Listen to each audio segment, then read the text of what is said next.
Akamiz Surxondaryodan Toshkentga taksi qilar ekanda.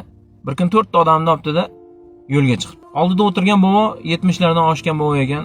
Yo'lda ketayotganda boboni mazasi qochib qoldi. Boyagi shopir aka ko'p bansalarga to'xtabdi, ko'p aptekalarga to'xtabdi, yo'llarda to'xtab boboga yordam berdi. Har bir viloyatda bansalarga kiribdi-da. 3 ta klient aytibdiki, aka, bu boboni shu yerda tashlab ketaylik. Yaqinlari, o'g'illari kelib o'zlari olib ketadi.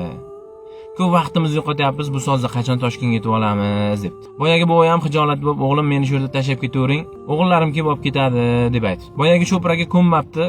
Men hali shu paytgacha taksi qilib, yarim yo'lda odam tashlab ketmaganman. Bundan keyin ham tashlab ketmayman. Bobo sizni o'zingizni manzilingizga olib borib qo'yaman deb. Va yo'lda davom etibdi. 10 soatlik yo'lga boyagi akamiz 24 soatda kirib ketdi. Boboni manziliga tushiribdi. O'zi 200 ming so'mga dagovor qilgan ekan. O'sha 200 dagovordagi 200 ming so'm pulni olibdi-da, bobodan duoni olib, roziligini olib ketibdi. Oradan vaqtlar o'tibdi, oylar o'tibdi. Boyagi shopir akani akasining o'g'li bir qizni yaxshi ko'rar ekan. Akasi bilan yangasi 5 marta sovchilikka borsa ham qizni bermagan ekanda. Biz begona joyga qiz bermaymiz, begona joyga qiz uzatmaymiz deb bermagan ekan. Yangasi boyagi akamiz oldiga yig'lab kelibdi-da, yuring siz ham sovchilikka bir boring, gap kechichanroqsiz. Zora sizni gapingiz bilan shu qizni bizga berishsa deb yig'labdi.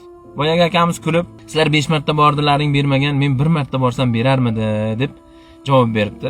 Va yangasiga rahmi kelibdi-da, akasini, yangasini, o'zini ayolini o'zi o'sha qizni uyiga sovchilikka boribdi. Sovchilikka borib darvozadan shunday kirsa, ne ko'z bilan qarasin boyagi bobo turganmish-da.